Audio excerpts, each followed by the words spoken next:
ఏ అంశంలో ఉన్నా నేనున్నానన్న భరోసా ఇచ్చేవాళ్ళు చాలా తక్కువ మంది ఉంటారు. కానీ పవన్ కళ్యాణ్ ఆ విషయంలో చాలా ఎక్కువగా ఉంటారు. సేనాని రియాక్షన్ ఏదైనా ఒక అంశం వచ్చింది అంటే ఆయన దాని మీద రియాక్ట్ అవుతాడు.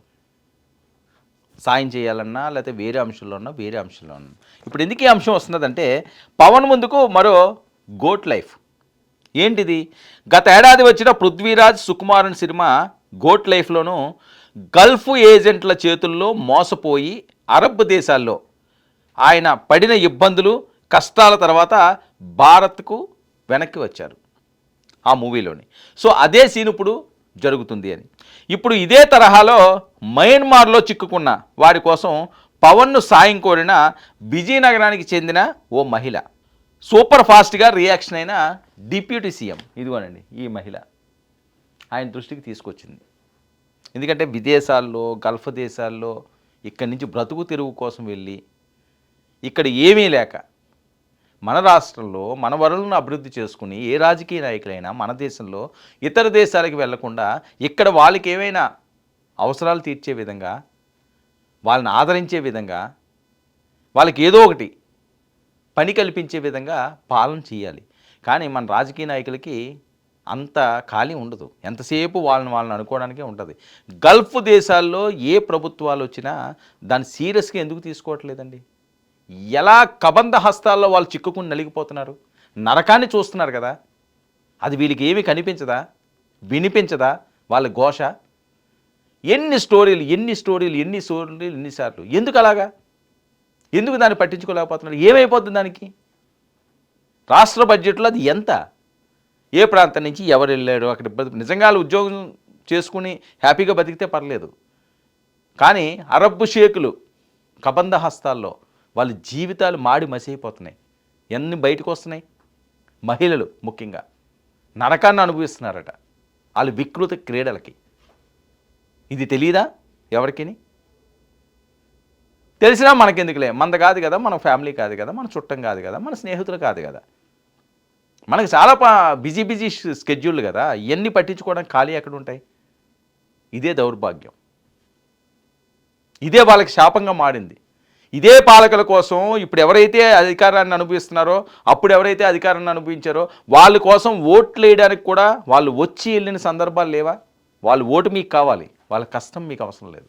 ఇక ప్రజా సమస్యల పరిష్కారంలో స్పీడ్ పెంచిన పవన్ కళ్యాణ్ గారు సాయం కోరిన వచ్చిన వారిని వెంటనే సాల్వ్ చేస్తూ వాళ్ళకి నేనున్నానన్న భరోసా ఇస్తున్నారు. ఇక ఏపీలోని విజయనగరానికి చెందిన సూర్యకుమారి అనే మహిళ డిప్యూటీ సీఎం పవన్ కళ్యాణ్ కలిసి ఫిర్యాదు చేశారు. ఏంటా ఫిర్యాదు? ఆమె 2 కుమారుల్ని మానవ అక్రమ రవాణా ముఠా ఎత్తుకుపోయిందని. ఎంత విచారకరమైందండి. ఇద్దరు పిల్లలట. మానవ అక్రమ రవాణా ముఠా మయన్మార్ సరిహద్దులకు తీసుకుపోయి బంధించిందని కంప్లైంట్.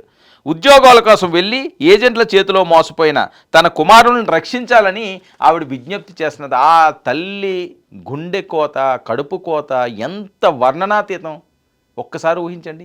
2 పిల్లలు అక్రమ రవాణా ముఠ తీసుకెళ్ళిపోయిందట. ఎవరూ స్పందించలేదు. ఆవిడ ఏడుపు చూస్తే అర్థమవుతుంది. కన్నప్రేగు ఎవరికి ఉంటుంది ఆ పెయిన్? కానీ పవన్ కళ్యాణ్ నేనున్నానన్నాడు. ఆయన రియాక్షన్ ఏంటో చూపిస్తున్నాడు. ఇక వెంటనే స్పందించిన డిప్యూటీ సీఎం పవన్ కళ్యాణ్ గారు మయన్మార్ సరిహద్దుల్లో బందీలుగా ఉన్న తమ వారి ప్రాణాల ప్రమాదంలో ఉన్నాయని వారిని విడిపించేందుకు సాయం చేయాలని సూర్యకుమారి గారి వేడుకోలు. పవన్ కేంద్రాన్ని సంప్రదించి వెంటనే సాయం చేయాలని విజ్ఞప్తి. చూడండి ఎంత పెద్ద మనసు. సరే రాజకీయాల్లో ఏదైనా అనుకోవచ్చు, కానీ ఒక స్పందించే ఆ మనసు ఉండాలి కదా. నేనున్నానన్న భరోసా ఇచ్చే అది ఉండాలి కదా, ఆ మంచితనం. అది ఎంతమందికి ఉంటుంది ఈ రోజుల్లోని? చాలా తక్కువ మందికి ఉంటుంది. కానీ అందులో గొప్ప వ్యక్తిత్వం ఉన్న వ్యక్తి ఆ కొణిదెల సింహం. ఎక్కడ మయన్మార్ ఆవిడ వచ్చింది, కంప్లైంట్ ఇచ్చింది, సరే వెళ్ళిపోమ్మా అని. విజయనగరం జిల్లా నుంచి వచ్చింది. దానికోసం కేంద్రంతో మాట్లాడి ఖచ్చితంగా ఈ పని నాకు కావాలి, మీరు సాయం చేయండి అని చెప్పి ఆయన విజ్ఞప్తి చేయడం అంటే ఆయన విజ్ఞత ఏంటన్నా తెలుస్తుంది. ఇక తమ 2 కుమారులతో పాటు మొత్తం 8 మంది మానవ అక్రమ రవాణా ముఠాల చెరలో ఉన్నారన్న బాధితురాలు. ఈయనే కాకుండా ఇంకా 8 మంది అటండి. మొత్తం 8 మంది ఉన్నారట వాళ్ళతో పాటుగా. ఫిర్యాదును విదేశీ వ్యవహారాల శాఖకు పంపించిన పవన్ కళ్యాణ్ వెంటనే యాక్షన్. పవన్ తలుచుకున్నాడు అంటే ఆ యాక్షన్ సూపర్గా ఉంటుంది. తలుచుకోకపోతే గొడవ లేదు, ఇంక అందులో జోలికి వెళ్ళడం. ఆయన దృష్టికి వచ్చింది అంటే మాత్రం పడుకోడు. ఆ పని అయిందాక. ఇక ఫిర్యాదును విదేశీ వ్యవహారాల శాఖ పంపించిన పవన్ కళ్యాణ్, విదేశాంగ శాఖ కూడా దీనిపై అంతే వేగంగా స్పందన. ఇది చూడండి, పవన్ కళ్యాణ్ చెప్పాడంటే ఇంకా అలా ఆలోచిస్తారా? పవన్ కాదు కదా, తుఫాన్. ఇది ఎవరో అన్న మాట కాదు, సాక్షాత్తు హ్యాట్రిక్ ప్రధాన్ అన్న మాట. పవన్ కళ్యాణ్ గారు అంటే అంత ప్రేమ, అంత అభిమానం.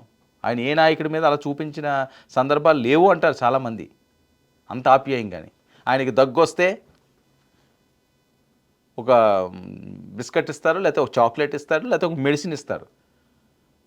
తనకి ఏది కావాలంటే అది ఇచ్చే ప్రధానమంత్రి ఎక్కడ ఇస్తారండి ఇవన్నీ? ఎప్పుడైనా చూసాం ఆ సీన్లు? ఎక్కడ రేర్గా ఉంటాయి అలాంటివన్నీ కూడా. మనం ఎప్పుడో ఆయన దగ్గుతుంటుంటే వెంటనే ఒక చాక్లెట్ తీసి ఇచ్చారు దగ్గు తగ్గడానికని. సో అంత ఆప్యాయత, అంత అనురాగం. మరి అలాంటి పవన్ కళ్యాణ్ గారు ఫోన్ చేశారంటే విదేశాంగ శాఖ ఉరకల పరుగులు వేసేస్తుంటుంది. వాళ్ళ అదృష్టం పవన్ కళ్యాణ్ గారి చేతులకు వచ్చింది. ఇది ఈ ఫిర్యాదు పవన్ కళ్యాణ్ గారి చేతులకు రావడం వాళ్ళ అదృష్టం. లేకపోతే ఇది ఎక్కడో డస్ట్బిన్లోకి వెళ్ళిపోను, కాలగర్భంలో కలిసిపోను. ఆవిడ ఆ కడుపుకోత అలాగే మిగిలి ఉండేది. కానీ ఇప్పుడు ఆ పరిస్థితి లేదని. ఇక మానవ అక్రమ రవాణా ముఠాల చెరలో చిక్కుకున్న వారిని రక్షించాలని పవన్ చేసిన విజ్ఞప్తిపై విదేశీ వ్యవహారాల శాఖ సానుకూలంగా స్పందించి వెంటనే యాక్షన్లోకి వెళ్ళింది. విదేశాల్లో మొగ్గుతున్న వారిని వెనక్కి తీసుకురావడానికి వాళ్ళ ప్రయత్నం ఆల్రెడీ మొదలుపెట్టేశారు. వెంటనే పవన్ కళ్యాణ్ గారికి హామీ కూడా ఇచ్చారట. సార్ మీరు చెప్పారు, మేము చేస్తాం, అది మా బాధ్యత, మా దృష్టికి తీసుకురండి, ఇలాంటివి ఏమున్నాయంటే మేము సైతం వెళ్తాం, వాళ్ళని రక్షిస్తాం, సేఫ్గా తీసుకొస్తాం, వాళ్ళని టెన్షన్ పడొద్దానండి అని చెప్పి భరోసా ఇచ్చారట, హామీ ఇచ్చారట. ఎంతో ఆనందాన్ని వ్యక్తం చేస్తున్నది ఆ తల్లి. ఇక త్వరలోనే విదేశాంగ శాఖ వీరిని వెనక్కి తీసుకొస్తుందని పవన్ సూర్యకుమార్కి హామీ ఇచ్చారు. పవన్ కళ్యాణ్ హామీ ఇచ్చారంటే పని అయిపోయినట్టే. ఆయన మయన్మార్లో ఉన్నా, ఇంకే దేశంలో ఉన్నా, సప్త సముద్రాల అవతల ఉన్నా ఆయన హామీ ఇచ్చాడు అంటే నెరవేరిన దాకా నిద్రపోడు. ఆయన ఎవరి మీదన్నా ఒక మాట అన్నాడు అంటే అది అయిన దాకా నిద్రపోవడం. ఎందుకంటే చాలా సందర్భాలు మనం చూసాం. అంటే ఒక్కొక్కరు మాట వర్కౌట్ అయిపోతుంటుందండి, వాళ్ళకి తెలియకుండానే ఆ శక్తి వస్తుంటుంది అని చాలామంది మాట్లాడుతున్నాం. మనం కొన్ని ఏవో మాట్లాడుతుంటాం. నిజంగా కొంతమంది మాట్లాడేవి ఆ పవర్ ఉన్నదనుకోండి వెంటనే అయిపోతుంటుంది. అదేంట్రా అలా అయిపోయింది అని అనుకుంటారు. కానీ అంతే, తదాస్తు దేవతలు ఉంటారు. ఆ టైంలో వాళ్ళన్న మాటలు తదాస్తు అనేస్తారు. వాళ్ళు హామీ ఇచ్చారమ్మా, నేనున్నాను, నువ్వు టెన్షన్ పడకు, నీ పిల్లల్ని సేఫ్గా తీసుకొచ్చే బాధ్యత నాది, నేను చూసుకుంటాను, నువ్వు వెళ్ళి ప్రశాంతంగా ఉండు, నువ్వు అసలు ఏం టెన్షన్ పెట్టుకోవద్దు, నా ఇంట్లో పిల్లల్లా చూసుకుంటాను. అంటే రోగికి డాక్టర్ ఇచ్చే ఆ మాటలే ఆరోగ్యాన్ని సగం జబ్బును పోగొట్టేస్తాయట. మెడిసిన్ కంటే చాలా పవర్ఫుల్గా మాటలు పనిచేస్తాయి. మనం చాలా సందర్భాల్లో చూసాం. డాక్టర్ గారు మనం ఏదో టెన్షన్లో ఎక్కడికైనా డాక్టర్ దగ్గరికి వెళ్ళామనుకోండి, ఏమైపోయింది, ఆయనలా చూసి ఆయన నిజం చెప్పినా అబద్ధం చెప్పినా ఆయన కానీ ఏం లేదు, ఇదా దీనికోసం ఎందుకు టెన్షన్ పడిపోతున్నాం అంటే మెడిసిన్ జోలికి వెళ్ళబుద్ది కాదు. చాలా ఆ రకంగా రికవర్ అయిన కేసెస్ ఉన్నాయి హెల్త్ ఇష్యూస్లోని చాలామందికి. రోగికి మెడిసిన్ కంట డాక్టర్ మాట్లాడిన మాటలే సగం రోగాలు పోతాయని. అలాగే పవన్ కళ్యాణ్ గారు కూడా ఆయన ఇచ్చిన భరోసా, ఇప్పటి వరకు ఆ భరోసా దొరకలేదు. ఎక్కడ విజయనగరం అండి, అక్కడ ఎవరు లేరా, ఎమ్మెల్యేలు లేరా, మంత్రులు లేరా? అంత దూరం నుంచి ఎంత దూరం ఎందుకు వచ్చింది? అక్కడెక్కడ పని అవ్వదు. ఆవిడ తెలుసు పని ఎక్కడ అవుతుందో అని. ఎవరి చేతికి వెళ్తే తన పిల్లలు నా దగ్గరికి వస్తారన్నది ఆమెకు తెలుసు, ఆ తల్లికి. అందుకనే ఎక్కడికి వెళ్ళాలో అక్కడికి వెళ్ళారు. దొరికింది ఆవిడ అదృష్టం. ఖచ్చితంగా వాళ్ళని తీసుకొస్తారు. హామీ ఇచ్చాడంటే వెనక్కి తగ్గడం అని చెప్పి ఆవిడే చెప్తున్నది అందరికీ. ఏదైనా సేనాని రియాక్షన్కి సెల్యూట్ కొడుతున్నారు వాళ్ళ కుటుంబ సభ్యులు ఉన్నాయండి చాలామంది.